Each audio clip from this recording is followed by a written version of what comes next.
ایران نے supreme leader آیت اللہ خان کی شہادت کی تصدیق کر دی۔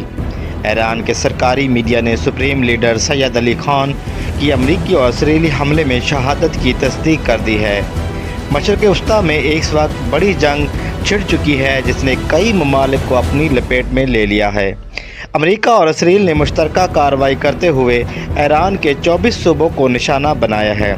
حملوں کے نتیجے میں معصوم طالبات سمیت 201 ایرانی شہری شہید ہو گئے جبکہ 747 سے زائد زخمی ہوئے۔ امریکی اور اسرائیلی حملوں میں ایران کے سپریم لیڈر آیت اللہ خان کی شہادت بھی تصدیق کر دی گئی ہے۔